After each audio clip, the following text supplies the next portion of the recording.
Hi friends, ನೀವು ನೋಡ್ತಾ ಇದ್ದೀರಾ ಸ್ಪೀಡ್ ಸರ್ಕಾರಿ ಮಾಹಿತಿ ಯೂಟ್ಯೂಬ್ ಚಾನಲ್. ಸ್ನೇಹಿತರೆ, ಇವತ್ತಿನ ಈ ಒಂದು ವಿಡಿಯೋದಲ್ಲಿ ಬೆಳೆ ಪರಿಹಾರ ಹಣವನ್ನು ನಿಮ್ಮ ಖಾತೆಗೆ ಬಂದಿದೆಯಾ ಅಥವಾ ಇಲ್ಲ. ಕೆಲವರಿಗೆ 2 ಕಂತುಗಳು ಬಂದಿದೆ, ಕೆಲವರಿಗೆ 3 ಕಂತುಗಳು ಜಮಾ ಆಗಿದೆ. ಸ್ನೇಹಿತರೆ, ಇದ್ರ ಬಗ್ಗೆ ಕೆಲವೊಂದಿಷ್ಟು ಅಪ್ಡೇಟ್ಗಳು ಬಂದಿದೆ. ಈ ವಿಡಿಯೋದಲ್ಲಿ ಈ ಎಲ್ಲ ಮಾಹಿತಿಗಳನ್ನು ತಿಳಿದುಕೊಳ್ಳೋಣ. ಈ ಏನು ಬರ ಪರಿಹಾರ ಹಣ ಯಾರಿಗೆ ಜಮಾ ಆಗಿಲ್ಲ, ಯಾರಿಗೆ ಜಮಾ ಆಗಿದೆ, ಅದರ ಒಂದು ಸ್ಟೇಟಸ್ ನೀವು ನಿಮ್ಮ ಮೊಬೈಲ್ನಲ್ಲೇ ಯಾವ ರೀತಿ ತಿಳ್ಕೊಳ್ಳೋದು ಅಂತ ಈ ವಿಡಿಯೋದಲ್ಲಿ ಸಂಪೂರ್ಣವಾದಂಥ ಮಾಹಿತಿ ತಿಳಿಸ್ಕೊಡ್ತೀನಿ. ಸ್ನೇಹಿತರೆ, ಈಗ ತುಂಬ ಜನರಿಗೆ ಬೆಳೆ ಪರಿಹಾರ ಬಂದಿದೆ ಅಥವಾ ಇಲ್ಲ, ನಮಗೂ ಕೂಡ ಅದರ ಮಾಹಿತಿ ಇಲ್ಲ. ಈ ರೀತಿಯಾದಂಥ ಒಂದು ಪ್ರಶ್ನೆಗಳು ನಿಮ್ಮಲ್ಲಿ ಕಾಡ್ತಾ ಇರುತ್ತೆ. ಅದನ್ನು ಯಾವ ರೀತಿ ನೀವು ನಿಮ್ಮ ಮೊಬೈಲ್ನಲ್ಲೇ ನಿಮ್ಮ ಹತ್ರ ಇರುವಂಥ ಒಂದು ಸ್ಮಾರ್ಟ್ಫೋನಲ್ಲಿ ನೀವು ಯಾವ ರೀತಿ ಅದನ್ನು ಚೆಕ್ ಮಾಡಿಕೊಳ್ಳೋದು, ಯಾವ ರೀತಿ ಅದರ ಬಗ್ಗೆ ಸಂಪೂರ್ಣ ಮಾಹಿತಿ ತಿಳಿದುಕೊಳ್ಳೋದಂತ ಈ ವಿಡಿಯೋದಲ್ಲಿ ಈಸಿಯಾಗಿ ನಿಮ್ಮ ಕಣ್ಣ ಮುಂದೆನೇ ನಾನು ತೋರಿಸ್ಕೊಡ್ತೀನಿ. ವಿಡಿಯೋನ ಸ್ಕಿಪ್ ಮಾಡದೆ ಕೊನೆಯವರೆಗೂ ನೋಡಿ ಸ್ನೇಹಿತರೆ. ಹಾಗೆ ನಮ್ಮ ಚಾನಲ್ನ ಇನ್ನೂ ಸಬ್ಸ್ಕ್ರೈಬ್ ಆಗಿಲ್ಲ ಅಂತಂದರೆ ಸಬ್ಸ್ಕ್ರೈಬ್ ಮಾಡ್ಕೊಳ್ಳಿ. ಯಾಕೆ ಅಂತಂದರೆ ಇದೇ ರೀತಿ ಹೊಸ ವಿಡಿಯೋಗಳು, ಉಪಯುಕ್ತ ಮಾಹಿತಿಗಳು ವಿಡಿಯೋ ಮಾಡಿ ನಾವು ಹಾಕಿದಂಥ ಸಂದರ್ಭದಲ್ಲಿ ನಿಮಗೆ ವಿಡಿಯೋ ಬಂದು ತಲುಪುತ್ತೆ. ಆಗ ನೀವು ವಿಡಿಯೋ ನೋಡಲಿಕ್ಕೆ ಅನುಕೂಲ ಆಗುತ್ತೆ.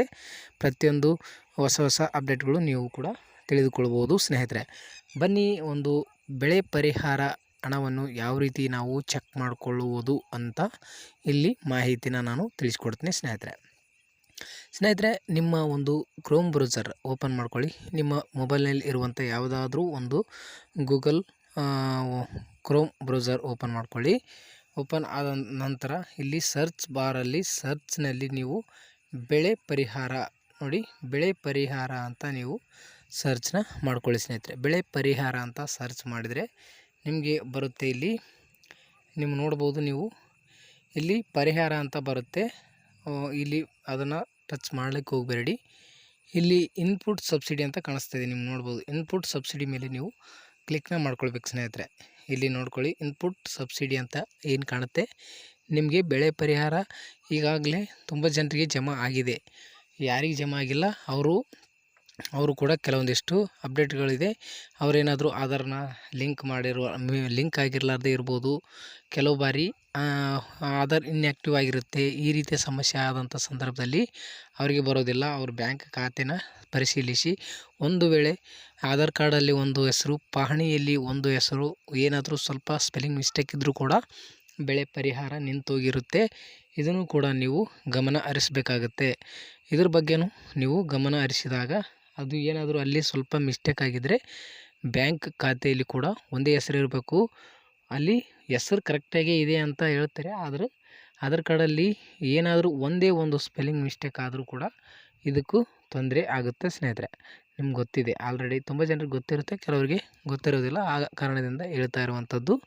ಯಾರಿಗಾದರೂ ಈ ಸಮಸ್ಯೆ ಇದ್ದರೆ ನೀವು ಸರಿಪಡಿಸಿಕೊಂಡ ನಂತರ ಯಾಕೆ ನಿಮ್ಮ ಬೆಳೆ ಪರಿಹಾರ ಖಂಡಿತವಾಗಿಯೂ ನಿಮಗೆ ಜಮಾ ಆಗುತ್ತೆ.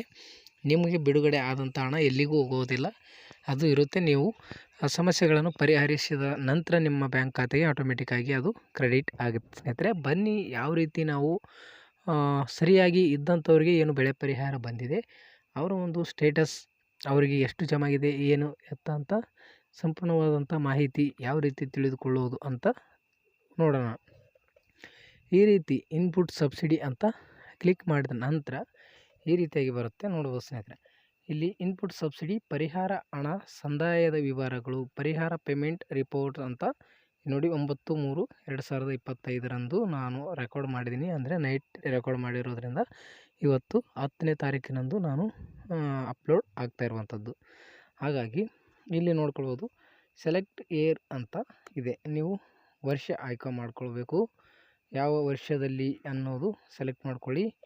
ಸೆಲೆಕ್ಟ್ ಮಾಡಿಕೊಂಡ ನಂತರ ಇಲ್ಲಿ ಮುಂಗಾರ, ಹಿಂಗಾರ, ಪೂರ್ವ ಮುಂಗಾರ ಅಂತ ನೀವು ಯಾವುದು ಬೇಕೋ ಅದು ಸೆಲೆಕ್ಟ್ನ ಮಾಡ್ಕೊಳ್ಳಿ. ಪ್ರವಾಹ ಅಂತ ಇದೆ. ಈ ಪ್ರವಾಹ ಭವಿಷ್ಯ ಇದು 24-25ರಲ್ಲಿ ಬರೋದಿಲ್ಲ, 23-24ರಲ್ಲಿ ಸಬ್ಸಿಡಿ ಜಮಾ ಆಗಿದೆ ತುಂಬ ಜನರಿಗೆ. ಇಲ್ಲಿ ನೋಡ್ಬೋದು, ಈ ರೀತಿಯಾಗಿ ನೀವು ಮುಂಗಾರು ಈ ರೀತಿಯಾಗಿ ನೋಡಿ. ಬರ ಪರಿಹಾರ ಅಥವಾ ಬರ ಪರಿಹಾರ, ಬೆಳೆ ಪರಿಹಾರ ಮತ್ತು ಬರ ಪರಿಹಾರ ಇಲ್ಲಿ ಬರ ಪರಿಹಾರನೇ ಅಂತ ನೀವು ಸೆಲೆಕ್ಟ್ ಮಾಡ್ಕೊಳ್ಳಿ. ಡಿಸ್ಟಿಕ್ನ ಕೂಡ ನೀವು ಸೆಲೆಕ್ಟ್ ಮಾಡ್ಕೊಳ್ಳಿ. ಇಲ್ಲಿ ಬಹುಶಃ ಇದು ಬರ ಪರಿಹಾರನೇ ಇಷ್ಟು ದಿನ ಜನರಿಗೆ ಬಂದಿರುವಂಥದ್ದು, ಅದರ ಒಂದು ಸ್ಟೇಟಸ್. ಯಾಕಂತಂದರೆ ಬೆಳೆ ಪರಿಹಾರದ್ದು ಇನ್ನು ಇಲ್ಲಿ ಅಪ್ಡೇಟ್ ಆಗಿಲ್ಲ. ಬೆಳೆ ಪರಿಹಾರ ಇಲ್ಲಿ ಇದೇ ರೀತಿ ನೀವು ಕೂಡ ಬೆಳೆ ಪರಿಹಾರದನ್ನು ಚೆಕ್ ಮಾಡ್ಕೊಳ್ಬೋದು. ಇದು ಬರ ಪರಿಹಾರ ಬೆಳೆ ಪರಿಹಾರ ಎರಡೂ ಒಂದೇ. ಬರ ಅಂದರೆ ಅದು ಬೆಳೆಗೆ ಸಂಬಂಧಪಟ್ಟಂಥದ್ದು ಇರೋದರಿಂದ ನಾನು ಬೆಳೆ ಪರಿಹಾರನೇ ಅಂತ ಹೇಳ್ತಾ ಇದ್ದೀನಿ. ಬೆಳೆ ಮತ್ತು ಬರ ಎರಡೂ ಒಂದೇ. ಬರ ಬಿದ್ದ ಸಲುವಾಗಿಯೇ ಇದು ಬೆಳೆ ಹಾಳಾಗಿರೋದ್ರಿಂದ ಅದು ಬರ ಮತ್ತು ಬೆಳೆ ಎರಡೂ ಒಂದೇ ಆಗುತ್ತೆ. ಅದಕ್ಕಾಗಿ ಒಂದೇ ರೀತಿಯಲ್ಲಿ ನಾನು ಹೇಳ್ತಾ ಇದ್ದೀನಿ. ಮತ್ತು ತಾಲೂಕನ್ನ ಸೆಲೆಕ್ಟ್ ಮಾಡ್ಕೊಳ್ಳಿ. ತಾಲೂಕು ಸೆಲೆಕ್ಟ್ ಮಾಡಿಕೊಂಡ್ರೆ ನಂತರ ಹೋಬಳಿನ ಸೆಲೆಕ್ಟ್ ಮಾಡ್ಕೊಳ್ಳಿ. ನಿಮಗೆ ಸಂಬಂಧಪಟ್ಟಂಥ ಒಂದು ಗ್ರಾಮವನ್ನು ನೀವು ಸೆಲೆಕ್ಟ್ ಮಾಡಿಕೊಂಡು ಗೆಟ್ ರಿಪೋರ್ಟ್ ಅಂತ ಇಲ್ಲಿದೆ ನೋಡಿ, ಇದ್ರ ಮೇಲೆ ಕ್ಲಿಕ್ ಮಾಡ್ಕೊಳ್ಬೇಕು ಸ್ನೇಹಿತರೆ. ಇದ್ರ ಮೇಲೆ ಕ್ಲಿಕ್ ಮಾಡಿದ ನಂತರ ನಿಮಗೆ ಇಲ್ಲಿ ಎಷ್ಟು ಅಮೌಂಟ್ ಜಮಾ ಆಗಿದೆ, ಏನು ಎತ್ತ ಅಂತ ಎಲ್ಲ ಸಂಪೂರ್ಣ ಮಾಹಿತಿ ಇಲ್ಲಿ ನಿಮಗೆ ಸಿಗುತ್ತಾ ಹೋಗುತ್ತೆ ಸ್ನೇಹಿತರೆ. ನೋಡ್ಬೋದು ಇಲ್ಲಿ ಲಾಸ್ಟಲ್ಲಿ ನೋಡ್ಬೋದು ಹಣ ಪೇಮೆಂಟ್ ಅಮೌಂಟ್ ಅಂತ ಇದೆ. ಪೇಮೆಂಟ್ ಅಮೌಂಟ್ ಅಂತ ಇದೆ ನೋಡಿ ಲಾಸ್ಟಲ್ಲಿ. ಇಲ್ಲಿ ಲಾಸ್ಟಲ್ಲಿ ನೀವು ತಿಳ್ಕೊಳ್ಬೋದು ಇದು ಯಾವ ಒಂದು ಇದರಿಂದ ಬಂದಿದೆ. ಕೆಲವರಿಗೆ 3 ಕಂತುಗಳು ಜಮಾ ಆಗಿದೆ, ಕೆಲವರಿಗೆ 2 ಕಂತುಗಳು ಜಮಾ ಆಗಿದೆ. ಈ ರೀತಿಯಾಗಿ ನಿಮ್ಮದು ಕೂಡ ಒಂದು ಪರಿಹಾರ ಸ್ಟೇಟಸ್ ನೀವು ಚೆಕ್ ಮಾಡ್ಕೊಳ್ಳಿ. ನಿಮಗೆ ಏನಾದರೂ 3 ಕಂತುಗಳು ಆಗಿತ್ತು ಅಂತಂದರೆ ಓಕೆ. ಏನಾದರೂ 1, 2 ಆಗಿದ್ದರೆ ಇನ್ನೂ ಒಂದು ಪೆಂಡಿಂಗ್ ಇದ್ದಿರುತ್ತೆ. ಅದನ್ನು ಕೂಡ ನೀವು ಯಾಕೆ ಬಂದಿಲ್ಲ ಅನ್ನೋದು ನಿಮ್ಮ ವಿಲೇಜ್ ಅಕೌಂಟೆಂಟ್ಗೆ ಭೇಟಿ ಮಾಡಿಕೊಂಡು ಮಾತಾಡಿ ಅದು ಏನು ಪ್ರಾಬ್ಲಮ್ ಆಗಿದೆ ಅಂತ ನಿಮ್ಮ ಬ್ಯಾಂಕ್ ಖಾತೆ ಕೂಡ ನೀವು ಪರಿಶೀಲನೆ ಮಾಡ್ಕೊಳ್ಳಿ ಅಂತಲೇ ಹೇಳ್ಬೋದು ಸ್ನೇಹಿತರೆ.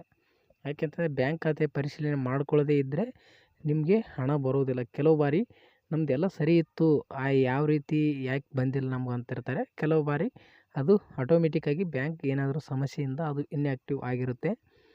ಆಗೋದಿಲ್ಲ ಆಲ್ಮೋಸ್ಟು, ಕೆಲವು ಬಾರಿ ತಾಂತ್ರಿಕ ಸಮಸ್ಯೆಗಳಿಂದ ಕೂಡ ಆಗಿರುವಂಥ ಚಾನ್ಸಸ್ ಇರುತ್ತೆ. ಅದಕ್ಕಾಗಿ ಯಾರ್ದಾದ್ರೂ ಈ ಸಮಸ್ಯೆ ಬಂದಂಥವರು ದಯವಿಟ್ಟು ಅವರ ಖಾತೆ ಪರಿಶೀಲನೆ ಮಾಡಿಕೊಳ್ಳಿ. ಅಥವಾ ಎಲ್ಲ ಸರಿಯಾಗಿ ಇದ್ದರೂ ಕೂಡ ಅವರಿಗೆ 3 ಕಂತು ಬಿದ್ದಿದೆ.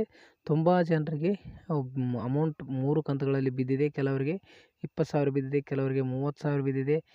ಒಂದು ಕಂತಲ್ಲಿ ಕೆಲವರಿಗೆ 2,000 ಬಿದ್ದಿದೆ, ಕೆಲವರಿಗೆ 1,000 ಬಿದ್ದಿದೆ. ಇನ್ನೊಂದು ಕಂತಲ್ಲಿ ಕೆಲವರಿಗೆ 3,000, 4,000, 2,500 ಈ ರೀತಿಯಾಗಿ 2,874 ರೂಪಾಯಿ ಕೂಡ ಬಿದ್ದಿರುವಂಥದ್ದು ಇದೆ. ಇದರಲ್ಲಿ ನೀವು ಕೂಡ ನೋಡಿಕೊಳ್ಬೋದು ಸ್ನೇಹಿತರೆ. ಈ ಒಂದು ಮಾಹಿತಿ ಸಂಪೂರ್ಣವಾಗಿ ನಿಮ್ಗೆ ಅರ್ಥ ಆಗಿದೆ ಅಂತ ಅಂದ್ಕೊಂಡಿದ್ದೀನಿ. ಏನಾದರೂ ಡೌಟ್ಸ್ ಇದ್ದರೆ ಕಮೆಂಟ್ ಮಾಡಿ. ಕಮೆಂಟ್ನಲ್ಲೇ ನಾನು ಉತ್ತರವನ್ನು ನೀಡುವಂಥ ಒಂದು ಪ್ರಯತ್ನ ಮಾಡ್ತೇನೆ ಅಂತ ಹೇಳ್ತಾ ಈ ವಿಡಿಯೋನ ಮುಗಿಸ್ತಾ ಇದ್ದೀನಿ. ವಿಡಿಯೋನ ಕೊನೆಯವರೆಗೂ ನೋಡೋದಕ್ಕಾಗಿ ಧನ್ಯವಾದಗಳು. Thank you.